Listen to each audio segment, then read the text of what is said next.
Kima rule number 1 is don't get hit, but how do you learn to manage it? Don't overextend, keep your parries in tight. If you remember your zone, you'll get it just right.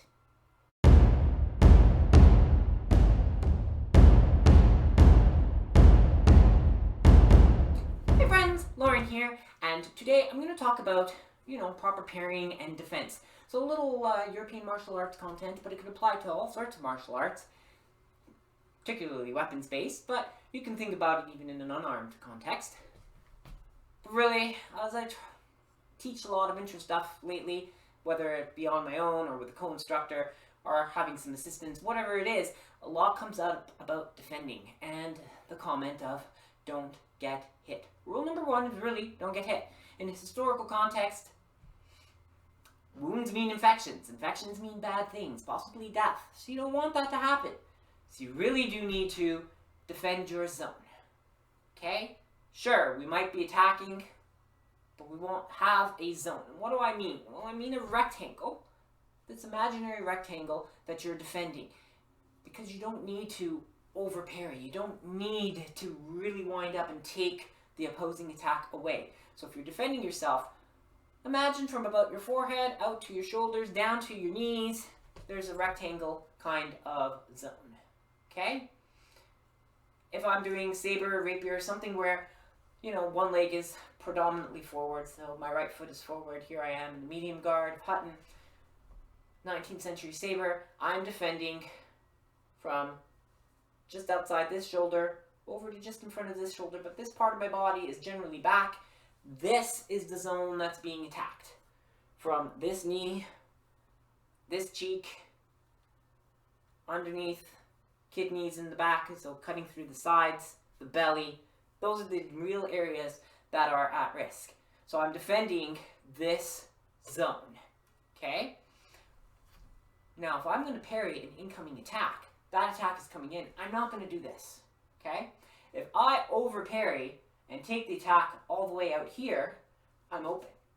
And if I over-parry, I'm giving energy to the opposing weapon, which is just going to come around and disengage, come in, maybe a thrust, maybe a cut underneath. I don't want to do that. So I'm defending my zone. I'm only going to defend the rectangle. Do only as much as you need to do. Conserve the energy that you have. Use the strong of your blade to parry the weak of the incoming attack. And all we do is here. That's all I need. If I grab the arming sword for a second and hold it like this, all I need to do is get the point offline. Just enough to get the point to go away. I don't need it out here. If I put the sword all the way out here, there's enough energy to come underneath and get me. Don't give energy to your opponent's weapon. That's not going to help you. That's only going to help them. You are open. They are coming in. That's not good. So by knowing that you have this rectangle that you are defending, that's what protects you.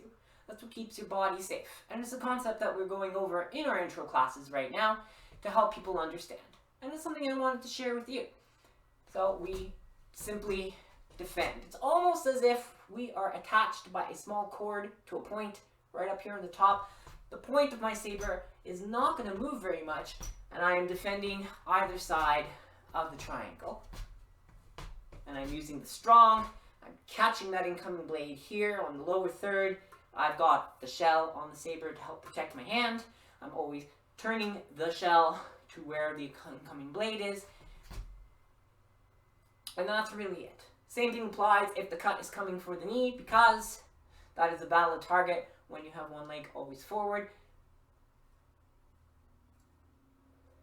I am simply moving the sword small amounts, little distance, to defend just that target. I don't need to be out here, and I don't need to be out here. All I'm doing is wasting extra energy and now taking myself out of position so that if the attacker follows up, tries to disengage, come around the blade, and attack again, I've got to do more work. If I keep my defense in tight, particularly with something light like a saber, that's a big advantage. And that's something that we need to learn. And I noticed that in teaching new people, the initial instinct is get that thing away from me. If we switch to a long sword, because the same thing applies. Okay. I have my zone, my triangle. My rectangle's a little bit bigger. Okay. Triangle is really kind of how I'm defending. Okay. I've got these angles, but my rectangle a little bit wider because my stance is different. The sword is a bit heavier, but I've got two hands. So I'm going to pull and push, extend, and cut. I'm not parrying out to there. What I want to do is parry and keep the point somewhere close. Okay? I'm defending a rectangle. So this is a little advice in your own martial arts pursuits. No matter what style you study, think about that. Where is your parry? You have a zone you need to defend. Don't over-defend. Only do what you need to do to protect yourself. So imagine your rectangle, where it is, and that's what you're going to defend. Defending too far outside of that leaves you vulnerable, gives energy to the opposing weapon, which is just going to disengage and come back at you, and you're forced to do more work. We don't want to do more work. We want to be efficient. We want to be concise. And this is how we learn to not get hit. So just some advice that I wanted to give based on my recent teaching experiences, things that we're going through in class, things you notice when you first start. Tone that down. Don't parry so much. Don't put so much effort into it. Only do what you need to do to defend your personal space, your rectangle. That's it.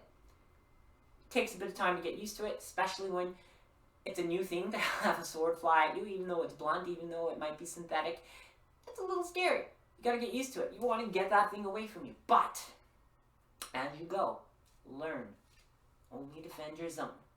And it'll change how you fence, and it'll open up your ability to counterattack without being initially hit, while still keeping yourself covered. Takes time, takes practice, but it's well worth thinking about, imagining, doing your solo practice, and incorporating into the paired drills and sparring that you do no matter what your martial arts may be. Anyway, friends, thanks very much for tuning in. Do remember, like, subscribe, and of course comment, because your comments do help shape the content of the channel.